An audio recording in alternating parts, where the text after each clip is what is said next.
Angela had spent 3 years learning how to be invisible. She didn't know that the man on the white stallion at the head of the procession could sense her heartbeat from 200 feet away. She didn't know that the moment she ducked behind a merchant's cart, pressing her back against the rough wooden wheel, he had already found her. And she certainly didn't know that King Valdric Ashford, the Alpha King of the Northern Realm, had been searching for her since the night she fled the Thornwood estate with blood on her hands and her sister's dying words echoing in her skull. The parade stretched through the capital like a gilded serpent, all polished armor and fluttering banners. Drums pounded a rhythm that matched the thundering pulse in her veins. She'd come to the city for supplies, nothing more. A simple errand, in and out before anyone could look too closely at the scar that curved along her jaw, or notice that her eyes weren't quite the right shade of brown, that beneath the muddy contact lenses she'd bought from a traveling merchant, something far more dangerous lurked. The crowd pressed against her from all sides, bodies jostled and cheered. Children scrambled onto their fathers' shoulders, waving ribbons in the kingdom's colors of silver and deep blue. Angela kept her head down, her threadbare cloak pulled tight despite the warmth of the summer afternoon. Just a few more minutes. The procession would pass, the streets would clear, and she could slip back into the forest where she belonged, where no one asked questions, where the only company she kept was the wind through the pines and the wolves who had inexplicably never tried to kill her. The drums stopped. Angela's breath caught. Around her, the crowd fell into confused murmurs. She dared to lift her gaze, peering between the shoulders of two merchants. The king's stallion had halted in the center of the street, directly in front of her hiding spot. No, no, no, no. King Valdric sat motionless in his saddle, and even from this distance, even through the haze of bodies and floating dust motes, Angela could see the tension coiled through his frame. He was tall, broader than the knights flanking him, with hair the color of a moonless night, and a face that looked carved from the same stone as the mountain ranges to the north. His crown sat heavy on his brow, a simple circlet of iron and silver that somehow seemed more menacing than any jeweled monstrosity. But it was his eyes that made her blood turn to ice. They were scanning the crowd, searching. And they were moving directly toward her. Before we continue, please take 2 seconds to like this video. It tells me you want more stories like this. Angela didn't think. She moved.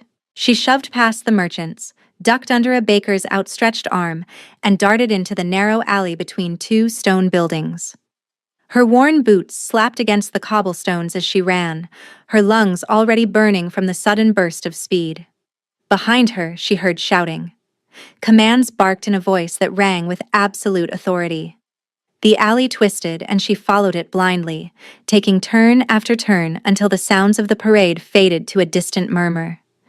She pressed herself into a shadowed alcove, her chest heaving, her hands trembling against the cold stone. Safe. She was safe. He couldn't have possibly seen her. Not really. Not through all those people. She was being paranoid. 3 years of running had made her see threats in every shadow, enemies in every stranger. A hand closed around her throat. Angela's back hit the wall, and suddenly she was staring up into eyes the color of glacial ice, so pale they seemed to glow in the dim light of the alley. The king. He'd cornered her in the space of a heartbeat, moving faster than any human should have been able to move. But then, he wasn't human. Not entirely. His grip wasn't painful, she realized distantly. Firm, yes. Inescapable, but not cruel. His thumb rested against her pulse point, feeling the frantic hammer of her heart. His voice was low, rough, barely more than a growl. 3 years. Angela swallowed hard. I don't know what you're talking about. 3 years I've searched for you. His eyes dropped to her jaw, tracing the scar that she'd stopped trying to hide with cosmetics years ago. Something flickered across his face. Pain, maybe. Or rage. It was hard to tell with him. 3 years since you vanished from Thornwood. Since your sister died in my arms and told me to find you. To protect you. The words hit her like a physical blow. Mirabeth? His jaw tightened. She made me promise.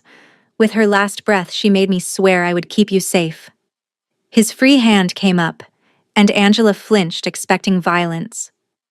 Instead, his fingers brushed against her cheek with devastating gentleness. I've broken 1,000 promises in my life, little wolf. I won't break this one. Angela's eyes burned. She hadn't cried since the night she'd fled, hadn't allowed herself that weakness. But hearing her sister's name, spoken in that rough, reverent tone, cracked something inside her chest. She was trying to protect me, Angela whispered. Lord Renwick, he wanted... I know what he wanted. The words came out sharp, dangerous. I know what he did, and I know he's still looking for you. Valdrick's thumb traced a slow circle against her pulse, his eyes never leaving hers. You're coming with me. To the palace. No. His eyebrow lifted. That wasn't a request. And I wasn't asking for permission. Angela grabbed his wrist, her nails digging into the vulnerable tendons. I've survived 3 years on my own. I don't need a king to protect me. For a long moment, they simply stared at each other.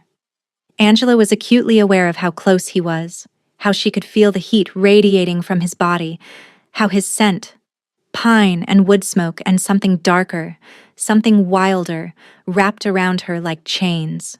Then, impossibly, Valdrick smiled. It was a small thing, barely a quirk of his lips, but it transformed his entire face, made him look younger, almost human. Your sister said you were stubborn.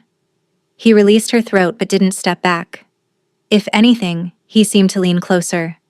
She said you'd fight me every step of the way. She said... His voice caught slightly. She said you were worth it. Angela's breath shuddered out of her. You loved her. She was my advisor. My friend. Valdrick's eyes darkened. And Lord Renwick murdered her because she discovered his plot to overthrow my throne. A plot that involves you, little wolf, whether you want to believe it or not. The words hung between them like a blade. Angela knew about the plot.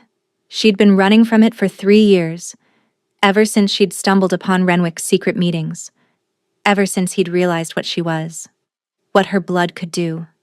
The ancient magic that ran through her veins, dormant for generations, now awakened and hungry. She was the key to a power that could destroy kingdoms, and Renwick wanted to use her as a weapon. If I come with you, she said slowly, what happens? You'll be protected, housed in the palace under my personal guard. Valdrick's hand rose again, and this time she didn't flinch when his fingers tucked a strand of dark hair behind her ear. You'll have food, shelter, safety, and when Renwick finally makes his move, you'll have an army between you and him. And what do you get? His lips curved again, that dangerous, almost smile. The satisfaction of keeping my promise. And perhaps... He paused, his eyes dropping to her mouth for just a moment before snapping back up. Perhaps a chance to know the woman my friend loved enough to die for. Angela should have said no. Every instinct screamed at her to run, to disappear back into the forest, to survive the way she'd always survived. Alone, unattached, safe in her solitude. But Mirabeth's face swam before her eyes, her sister's gentle smile, her fierce, protective love. The way she'd pushed Angela out the window that terrible night, ordering her to run, to live, to be free. Mirabeth had trusted this man with her dying breath. Maybe it was time Angela trusted someone too. Fine, she said. But I'm not calling you your majesty. Valdrick's smile widened, showing just a hint of teeth. I wouldn't dream of asking you to. The palace was a fortress of white stone and towering spires, perched on the cliffs overlooking the harbor. Angela had seen it from a distance before, always from the safety of the forest, always wondering what kind of man ruled from such a cold, beautiful place. Now, walking through its iron gates with the Alpha King at her side, she felt like she was entering a den of wolves, which, technically, she was. The servants stared as they passed. The guards straightened, their eyes tracking her with barely concealed suspicion. Angela kept her chin raised, her spine straight, refusing to show the terror that clawed at her insides. She was used to being hunted. Being watched was somehow worse. "Ignore them," Valdric murmured, his hand coming to rest at the small of her back. The touch was light, almost casual, but it sent sparks racing across her skin. "They're curious. It's been a long time since I've brought anyone to the palace." "Anyone?" "Anyone who wasn't a prisoner or an ambassador." His lips twitched. "You're neither. They don't know what to make of you." "Neither do I," Angela admitted. They climbed a sweeping staircase, passed through corridors lined with portraits of stern-faced kings and elegant queens. Angela caught glimpses of tapestries depicting great battles, of windows that looked out over endless sky and sea. The palace was beautiful in the way a blade was beautiful. Sharp, polished, deadly. Finally, Valdric stopped before a heavy wooden door. "Your rooms," he said, pushing it open. Angela stepped inside and felt her breath catch. The chamber was enormous, easily 3 times the size of the cottage she'd been squatting in for the past year. A massive bed dominated one wall, draped in silver and blue silks.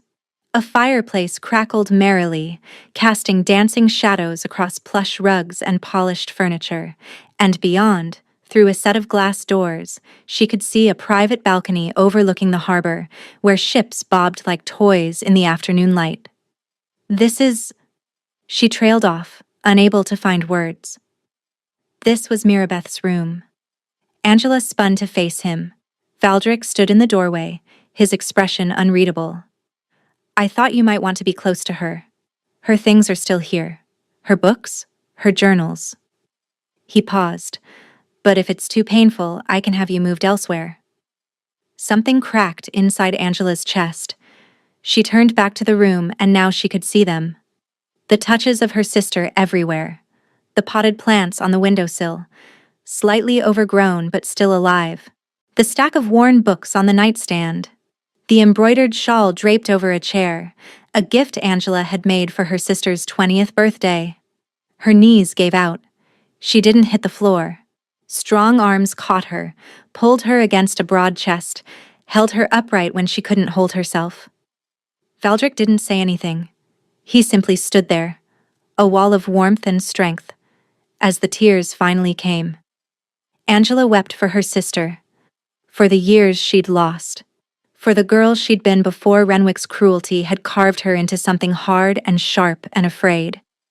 She wept until her throat was raw, until her body ached, until there was nothing left inside her but a hollow, echoing emptiness. And through it all, the Alpha King held her. His hand stroked her hair, slow and steady. His chin rested on top of her head. His heartbeat, strong and sure, drummed against her ear. "I've got you," he murmured, so quietly she almost missed it. "I've got you, Angela. You're safe now." She wanted to believe him. Gods. She wanted to. But safety was a luxury she'd stopped believing in a long time ago. 3 days passed. Angela explored the palace like a ghost, drifting through corridors and gardens, never quite touching anything, never quite belonging. The servants gave her wide berth. The guards watched her with hooded eyes.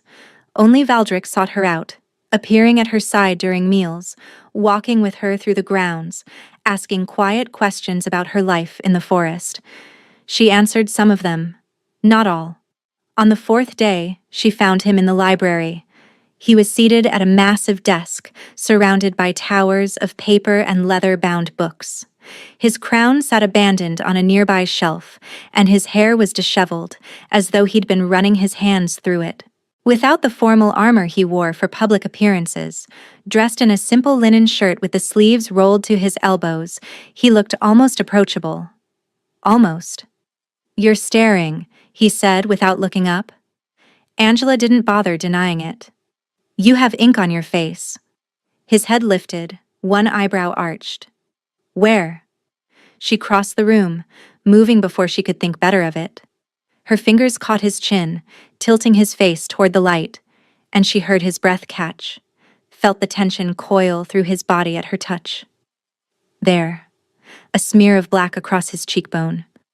She rubbed at it with her thumb, watching it smudge before slowly fading. "You work too much," she said softly. "Someone has to run the kingdom." "Do they?" A ghost of a smile crossed his face. "Unfortunately, yes."